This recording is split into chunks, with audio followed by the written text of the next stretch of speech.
Hoy empezamos mais um Guaiú com Gravata. Aquí estoy con Willy Mackey. ¿Cómo estás? Pero bien. Muy bien. Bien. Muy bien, no bien. ¿Por qué no muy bien? Porque en el trópico nunca se sabe. Isso é verdade. Yo pesquisei demasiadas coisas sobre ti e também temos amigos em comum. Sí. E eu me senti um miserável, essa é a verdade.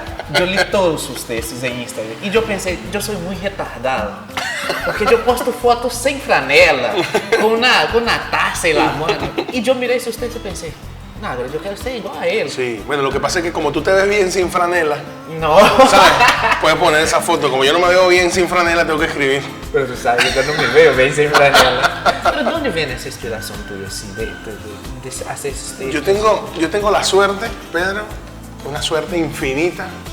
Incluso yo me defino como un hombre con suerte, ¿ya? De saber desde muy niño que yo quería leer y escribir.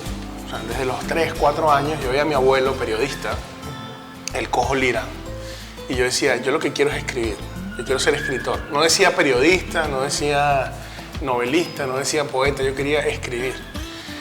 Y sabes que yo siento que una pasión, uno no se da cuenta que tiene una pasión. Sí. O sea, te pongo un ejemplo brasilero. Un niño de 4 años que tiene un talento para el fútbol infinito puede creer que todos los niños tienen ese talento para el fútbol, porque él lo que hace es jugar fútbol. Y tú te das cuenta de que una pasión es una pasión cuando sales un poquito más y dices, epa, ya no todo el mundo juega fútbol, ¿no? Sí. Bueno, yo ya un poquito más grande decía, epa, no todo el mundo escribe. O sea, lo que yo tengo aquí es algo mío, es una pasión, es un territorio mío. Así que yo no... A mí me da envidia amigos, escritores, que saben en qué momento decidieron empezar a escribir. O sea, que dicen, no, y entonces a mí me pasó tal cosa y supe que yo quería ser escritor. Para mí yo siento que yo siempre he estado leyendo y escribiendo desde que supe. No, tú sabes que yo escribí un libro también. Yo tengo un libro en Brasil, pero un libro no es bueno. Pero yo hablo aquí en Venezuela. En Brasil todavía se vende. Pero a mí fue un libro así de, como, a venda, ¿sabes? Yo estaba con la rodilla mal, operé, no tenía nada más y escribí un libro. Si yo te pregunto, Willy, ¿cuál es su profesión? ¿Qué tú me dirías? Yo ya tengo respuesta porque durante mucho tiempo me lo preguntaba yo mismo, ¿no? Yo te diría que yo soy alguien que trabaja con la palabra en diferentes formatos. Sí. La radio, los textos. Sí. Cuando edito los textos de otros, cuando hago guión o cuando hago postproducción de guión para contar un relato. Al fin y al cabo yo siento que yo trabajo con la palabra y con la palabra en sus distintos formatos. Incluso las cosas que he explorado desde el diseño gráfico o desde la dirección de arte es tipografía. O sea, yo soy alguien que trabaja con la palabra. Sí, pero si yo te pregunto así, ¿cuál es su principal función? Así. En el aeropuerto, así para llenar. Sí, profesión. Eso. Sí, Escritor. Eso es rentable también. Sí, escritor. Rentable. Porque lector no existe como profesión todavía. Entonces, escritor. Yo miré también, Will, que tú trabajas con presidente hoy. Sí, hago cosas con semiología política. Y me dijeron que tú, si las cosas cambian, no sé, así, en general, tú serías el encargado de la cultura aquí en Venezuela. ¿Te dijeron? Sí, me dijeron. Y así, no fue una o dos personas, fueron muchas. Así de mal nos va. Esa es toda la gente que se ha ido. Sí. Que el que queda soy yo. ¿Qué te parece eso de la gente pensar así? Que tú puedes ser el encargado de la cultura aquí en Venezuela. Yo... ¿Te llena de orgullo o no? Sí. No, me llena de miedo. Porque ¿Está deteriorada algo así? No, sino que yo creo que la semiología política, que es un territorio donde yo me encargo de la política, del análisis, de la palabra, de qué cosas se dicen, cómo se dicen, es un territorio al cual estoy muy agradecido porque me ha dado muchas satisfacciones, es un trabajo muy desgastante también, pero yo creo que para las políticas públicas hay que estar preparado. Incluso una de las cosas más importantes en el universo de la política, yo me he dado cuenta, que es aprender a decir que no. Y te digo esto porque si se diera la situación, ¿no? Me dijeran, ¿tú quieres ser encargado? Yo lo primero que diría es no. Es más, mi primera decisión en el cargo sería renunciar. ¿Sí? En caso de que, porque creo que una de las cosas que ha deteriorado las políticas públicas en Venezuela es simplemente poner gente talentosa, simpática, pero que no está formada, o leal, pero que no está formada. Y aunque a mí me guste mucho la cultura, y aunque me guste la industria cultural, y aunque haya tenido experiencias en las políticas públicas, a nivel municipal y a nivel estatal. ¿Tú ya tenías experiencia? Sí, en los espacios de Cultura Chacao, la Biblioteca Los Palos Grandes. Sí. He manejado proyectos de políticas públicas vinculados con la gobernación de Miranda también. Sí. Aunque eso ha sucedido, ¿no? Sé que hay gente que de verdad se ha formado para ese territorio. Lo que pasa con la cultura, Pedro, es que la cultura padece de síndromes del pop. No, creemos que un encargado de cultura tiene que ser un poeta o tiene que ser un director. Y en verdad un director de cultura lo que tiene que ser es un especialista en políticas públicas que permita que la cultura transforme la vida de la gente. Sí, porque también me hace con dinero, todo. Exactamente, ¿no? que sepa gerenciar, sí, que entienda para qué usar el dinero. Y yo creo que si yo tengo que contribuir en las políticas en algún territorio, incluso me interesaría más simplemente quedarme en el territorio de contar las cosas que se están haciendo. Sí.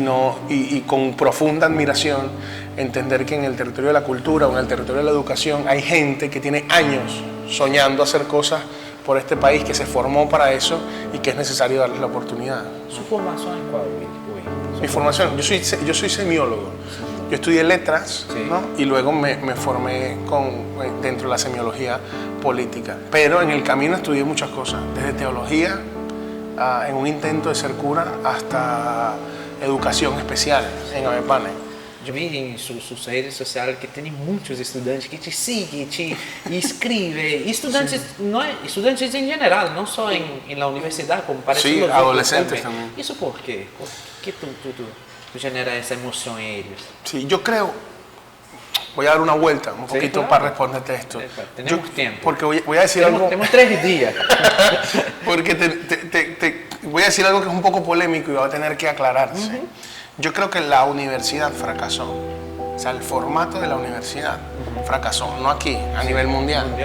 O sea, creo que cuando te das cuenta a nivel mundial, o vamos a quedarnos en la región, en Latinoamérica, una de las carreras para las que se pide menos promedio de notas es educación, ¿no? O sea, que es más difícil entrar a medicina o a ingeniería o a arquitectura que a educación. Cuando eso pasa, cuando cualquiera puede entrar a dar clases, cuando cualquiera se puede convertir en maestro, estás corriendo un riesgo enorme.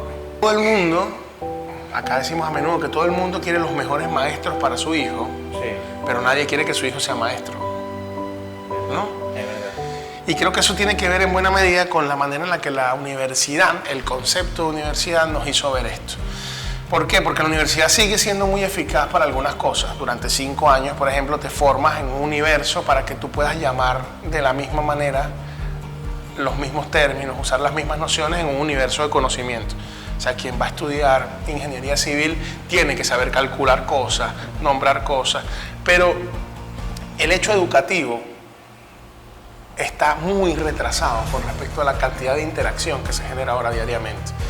Una distancia de 4 metros entre un profesor y un salón de clase es un desierto comparado con la interacción 2.0 que puede tener alguien en torno a un Instagram o en torno a un Zoom, o dar un taller con alguien que te está viendo desde Gambia o que te está viendo desde Nueva York o que te está viendo de a 3 cuadras de tu casa pero que prefiere, sí, estar en su casa. Entonces te digo esto porque yo creo que la vocación docente, las ganas de enseñar, tienen que explotar y tienen que salir a otro territorio. O sea, tenemos que tener médicos que quieran enseñar, físicos que quieran enseñar, escritores que quieran enseñar, youtubers que, sí, quieran enseñar, locutores que quieran enseñar, y no simplemente gente compitiendo por el mercado laboral, ¿no? Y la universidad nos forma para competir por el mercado laboral y no nos está formando para la formación, sí, o sea, para compartir lo que sabemos con el otro. Y yo creo que mi relación con los estudiantes tiene que ver con 2 cosas.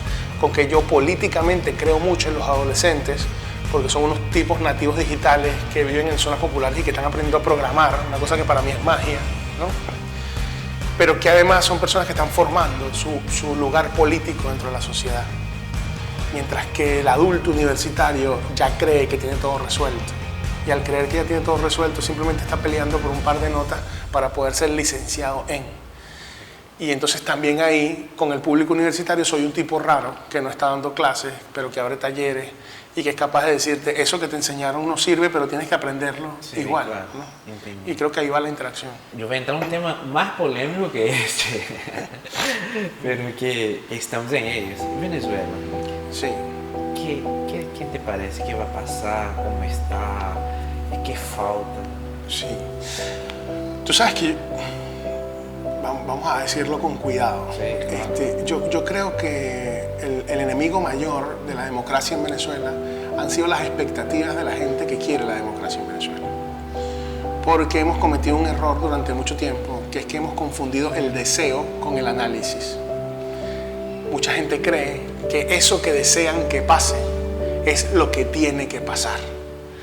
Y en la política nunca hay nada que tenga que pasar, sino cosas que pasan, escenarios, cosas que suceden, ¿no? Te digo esto porque evidentemente en Venezuela hace falta el cambio de un modelo político. Lo que pasa es que eso es una oración muy abierta. El cambio de un modelo político no significa necesariamente que se instale el tipo de política que yo quiero que pase. Sí. El cambio de un modelo político nos puede llegar a que haya una dictadura militar como la que vivió Brasil durante mucho tiempo, ¿sabes? Una anarquía terrible, un periodo de interregno sin gobierno como le pasó a España durante meses. Entonces, el problema está en Venezuela en que no hemos sabido, hablo de los ciudadanos, no estoy hablando de los políticos, no hemos sabido flexibilizar nuestras opciones y escenarios políticos. Cuando tú piensas que en Chile, una dictadura tan cruenta como la chilena, una dictadura como la de Pinochet, al tipo, a Augusto Pinochet, que era prácticamente un malo de Batman, ¿no? Un tipo malo, ¿no? Le ofrecieron el Ministerio de la Defensa y le ofrecieron ser senador vitalicio, y así fue como se resolvió la salida. No estoy diciendo que sea lo que hay que hacer acá, estoy poniendo un ejemplo histórico. Brasil está pasando por eso. Brasil precisamente. Brasil, por ejemplo, ahorita extrema direita. Sí, sí. Que, ganhou, pero ganhou com mucho. Pero todavía tiene el petismo. Sí, sí, sí. Que no va a se extinguir tampoco. Sí, pero e incluso la región. Sí. O sea, tenemos que preguntarnos hacia dónde está yendo la región cuando gana Bolsonaro y López Obrador. Sí. O sea, eso es México, ¿no? al mismo tiempo, Sí. ¿no? O sea, no es que la región se está yendo como a principios de los 2000 hacia una tendencia ideológica. No, no, no. Es que nos fuimos a la mierda. Sí. O sea, Sí, y estamos simplemente pendulando entre los extremos y lo que estamos es salivando para que llegue alguien de mi tendencia política al poder y pueda yo vengarme de todo lo que me hicieron. Y ese ciclo salvaje, Sí. caníbal, ¿no? Hace que tus expectativas políticas se pierdan. ¿Sabes cuando yo era niño? El sueño de Brasil, el paraíso, era Venezuela. Sí. Era los primos ricos. Sí. Y nosotros era pobre. Brasil era un país más pobre de América Latina. Sí, sí, sí. Nosotros era... Si tú vas para Venezuela, tú tienes todo. Eso yo estaba hablando de 15 años atrás. Sí, sí. Es una cosa increíble que pasa. Pero es para que veas la movilidad de la política, Sí. ¿no? Los países no tocan fondo. O sea, durante muchos años en América Latina dejamos la política en manos de los políticos y eso fue peligrosísimo. ¿Sabes? Porque los políticos son unos niñitos a los que hay que vigilar. Sí, ¿Sabes? verdad. Es como que en un preescolar la maestra diga, bueno, aquí tienen plastilina y aquí tienen creyones. Sí. Aprendan. No. Hay que vigilarlos. Porque el egoísmo, el apetito de poder está conectado directamente con lo humano. Brasil ha logrado cosas significativas, Increíble. enormes, pero también la identidad política de Brasil es completamente distinta a la del resto de la región. ¿Pero por qué? Su identidad federativa, incluso desde el siglo XIX, no tener héroes de la independencia, sino tener bandeirantes, Sí. ¿sabes? Sí. Haber hecho que el rey se mudara a la colonia. Una cosa que así me causa, yo me quedo así espantado aquí en Venezuela, es como ustedes glorifican Simón Bolívar. El culto a Bolívar. Nosotros no... Mira, si tú y yo... ¿Sabe cuál es el héroe en Brasil? Ayrton Senna. Sí, sí. Nosotros no tenemos ninguno. Sí. ¿Sabes? No pasamos por Pero eso. a eso voy, porque la historia compone tu identidad política. Cuando te hablo del bandeirante, ¿qué era el bandeirante? Bueno, a lo mejor hay gente que no sabe lo que era el bandeirante. El bandeirante eran unos muchachos Sí. con un talento especial para la violencia que iban rodando la línea del Tratado de Tordesillas, ¿no? Y que iban haciendo de Brasil un territorio más grande. Pero eran anónimos, ¿no? Brasil, en un momento, el rey se mudó de Portugal a Brasil, ¿sabes? A Pietrópolis, creo. Sí. Cuando Napoleón se puso intenso, el rey dijo, no, yo me voy para mi otro planeta, ¿sabes? En Brasil, en la historia del Brasil, el poder nunca estuvo en las ciudades, sino en los sertones. Entonces, si tú querías hacer un negocio, si tú querías tener influencia política, tenías que entrar al territorio de los hacendados, al territorio rural, y allí hablar. La literatura brasilera está conectada con ese espíritu. Cuando tú lees Macunaíma, o cuando lees Los Sertones, o cuando lees Pau Brasil, te das cuenta de que es otra dinámica. Y a pesar de que es otra dinámica, la política en tiempo de globalización es capaz de haberlos metido en la trampa de Bolsonaro. Sí. Y digo la trampa de Bolsonaro no porque yo sea un ñángara, no porque yo sea de izquierda, sino que cualquier extremo es una trampa. O sea, López Obrador es una trampa, Bolsonaro es una trampa. Pero en Brasil ahorita fue fuerte, era extrema izquierda, extrema derecha, Pero no tenía claro, para otro, tú tenías que ir para un lado o para otro. Mientras tanto que en Colombia, por Sí. poner un ejemplo, porque me interesa la política en la región, había una persona como Fajardo, que la verdad despertaba mi simpatía, porque no era ni el uribismo, ¿no? Sí. Tampoco era el movimiento de Petro y de Piedad Córdoba, pero a la gente no le importó el que está en medio, ¿no? ¿Por qué? Porque estamos en ese ciclo caníbal del que te hablo de ahora que gane el mío y que gane el más extremo del mío para yo tomar venganza de lo que pasó. Y así nos fuimos a la mierda. ¿Y tú piensas que eso puede pasar aquí en Venezuela también? Bueno, es que si no aprendemos de estos 20 años, No ¿no? aprendemos. Mi problema es que yo no creo que eso sea lo que va a pasar. Sí. Mi problema es que cuando pase lo que creo que va a pasar, mucha gente se va a decepcionar. Porque esa gente que se va a decepcionar lo que quería era un caudillo de su bandera política, ¿no? Poder tomar venganza. Y no, porque cuando revisas la historia, ningún caso es así.